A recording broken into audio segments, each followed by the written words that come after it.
Hello, আসসালামু আলাইকুম। আমি মোহাম্মদ হান্নান। আমি আজকে আমার এই যে প্রেজাল ভার্ব অথবা গ্রুপ ভার্ব যেটা বলা হয় প্রিপোজিশনাল ভার্ব, এটার একটা গুরুত্বপূর্ণ আপডেট দিতে যাচ্ছি এবং সেটা হলো যে আমি আমার চ্যানেলে আজকে প্রথম আজকে প্রথম এই গ্রুপ ভার্বের একটা সিরিজ করব এবং এটা নিয়মিতভাবে আমার এই যে যারা শ্রোতা আছে তাদেরকে দিয়ে যাব, স্টুডেন্ট যারা আছে তাদেরকে। বিশেষ করে এটা মানে আইএলস এক্সামের ক্ষেত্রে অনেক গুরুত্বপূর্ণ, কারণ যারা আইএলস এক্সাম দিবেন বা দিচ্ছেন তারা বুঝবেন যে এই প্রিপোজিশনাল ভার্বটা কতটা গুরুত্বপূর্ণ, কতটা ইফেক্টেড। বিশেষ করে আইএলস রিডিং, রাইটিং এবং লিসনিংয়ের ক্ষেত্রে এটা বেশি ব্যবহৃত হয়, যেটা অনেক বেশিরভাগ স্টুডেন্টরা বুঝে না। যাই হোক, আমি শুরু করি এবং সেক্ষেত্রে আমি এ সিরিজের যেগুলো আছে এ দিয়ে সেটা মানে এখন শুরু করতে যাচ্ছি। বিসমিল্লাহির রহমানির রহিম। যেমন এখানে আছে প্রথম যে একটা, আমি প্রতিদিন চেষ্টা করব 5 থেকে 10টা দিতে, কারণ একসাথে অনেকগুলো দিলে এটা মানে স্মরণ রাখা অনেকটা ডিফিকাল্ট হয়ে যায়।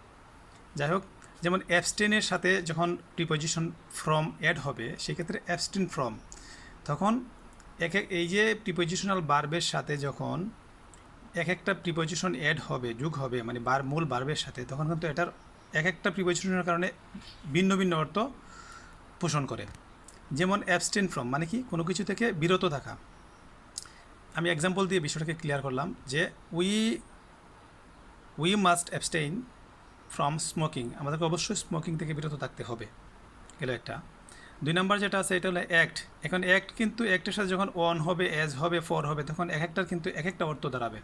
তখন আমি এখন অ্যাক্ট অন দিয়েই শুরু করি। অ্যাক্ট অন হলো কারো উপদেশ অনুসারে কাজ করা। যেমন my brother acted on my advice to finish the work, যেমন কাজটি সমাপ্ত করতে আমার ভাই আমার উপদেশ অনুসারে কাজটি করলো। নাম্বার 3, অ্যাক্ট অ্যাজ, হিসেবে কাজ করা। হিসেবে মানে কোনো কিছুর হয়ে কাজ করা, কোনো কিছু হিসেবে মানে মানে কোনো কিছু হিসেবে কাজ করা। যেমন he acted as my clerk, সে আমার করণিক হিসেবে কাজটি করলো। আবার যদি আরেকটা এক্সাম্পল দিই যে হ্যাঁ, হি অ্যাক্টেড অ্যাজ মাই রিপ্রেজেন্টেটিভ, যেমন ব্যবসার ক্ষেত্রে এই যে বড় বড় সিও আছে বা যে একজনের ম্যানেজারের প্রতিনিধি হিসেবে অন্য একজন কাজ করে, বা ম্যানেজার অনেক সময় একটা কোম্পানির প্রতিনিধি হিসেবে কাজ করে। এই হিসাবে যেমন he acted as my representative, সে আমার প্রতিনিধি হিসেবে কাজ করলো। অ্যাক্ট ফর, তখন কিন্তু অর্থটা ভিন্ন হয়।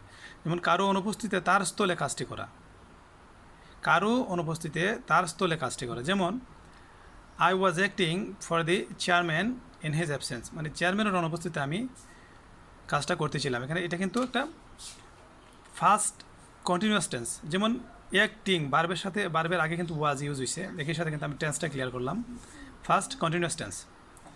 আরেকটা example, I I was acting for the I was acting for the manager in his absence, ম্যানেজারের অনুপস্থিতিতে আমি কাজটা করতেছিলাম। এটাও continuous tense, future first continuous tense. Number 5, add up. Add আপের 2টা ইউজ আছে, শুধু অ্যাড আপ দিই, অ্যাড আপ 1, অ্যাড আপ 2। এখানে অ্যাড আপ 1টা আলোচনা করা হলো। অ্যাড আপ 1 মানে যোগ করা, বৃদ্ধি করা। যেমন my cousin death news added my sorrow up, আমার চাচাতো ভাইয়ের মৃত্যুর সংবাদটা আমার দুঃখটাকে বাড়িয়ে দিল। My cousin death news added my sorrow up. যাই হোক, 2 number example, add up the, add up the figure, সংখ্যাটি যোগ করে। অ্যাড আপ দ্য ফিগার মানে সংখ্যাটি যোগ। আমরা এই যে বিশেষ করে গণিতের ক্ষেত্রে আমরা এই শব্দগুলো বেশি ইউজ করি যে এই সংখ্যাটা যোগ করো, অথবা হিসাবের ক্ষেত্রেও, সেক্ষেত্রে অ্যাড আপ দ্য ফিগার, সংখ্যাটি যোগ করো।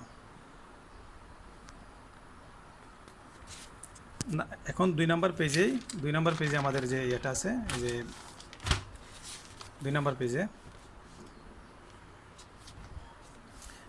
অ্যাক্ট আপ, বিগড়ে যাওয়া, বা ওই যে বিগড়ে যাওয়ার আরেকটা সিনোনিম হইতে পারে যে এক্সাইটেড হওয়া, উত্তেজিত হওয়া, এগুলো আর কি।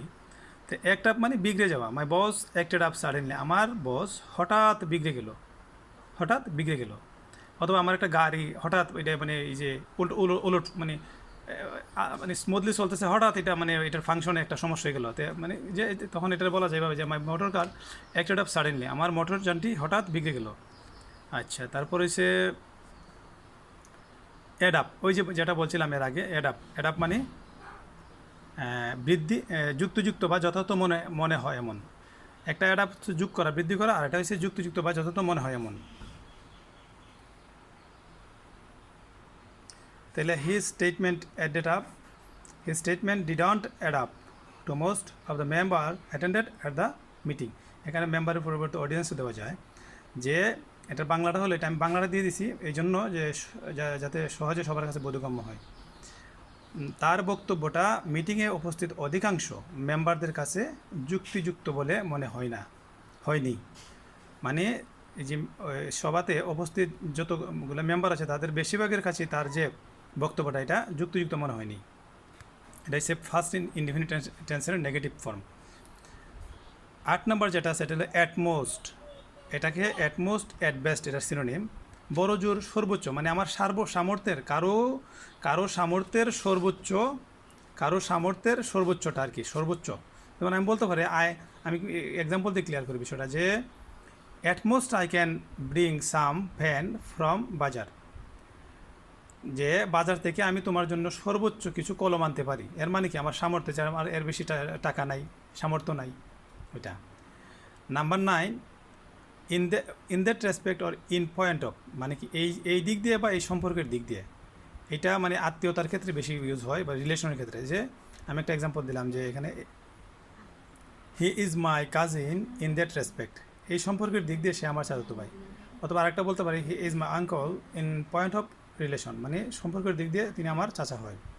He is my uncle in point of relation, সম্পর্কের দিক দিয়ে তিনি আমার চাচা হয়। আচ্ছা, এই সম্পর্কের দিক দিয়ে তিনি আমার চাচা, বা আমি একটা মানে দুইটা এক্সাম্পলের একটা বাংলাতে করলাম অবলিক দিয়ে। Number 10, last but not list point, মানে শেষ কিন্তু গুরুত্বের দিক দিয়ে অনেক বেশি। যেমন এ রেঞ্জ অফ, কতিপয় বা কয়েকটি, যেটা আমরা এই যে এই টার্মটাও আইএলসের এই প্রেজাল ভার্বটা আইএলসের রিডিংয়ে এবং লিসেনিংয়ের ক্ষেত্রে অধিক মানে বেশি, রাইটিংয়ের ক্ষেত্রে ইউজ হয়। রিডিংয়ে বেশি ইউজ হয় আর লিসেনিংও হয়। গ্যাপসের আগে এই রেঞ্জ দেয়, যেমন সেভারেলটা দেয়, এই রেঞ্জ দেয় দেওয়া দেয়, তখন মানে গুলায় ফেলায় তাল করে।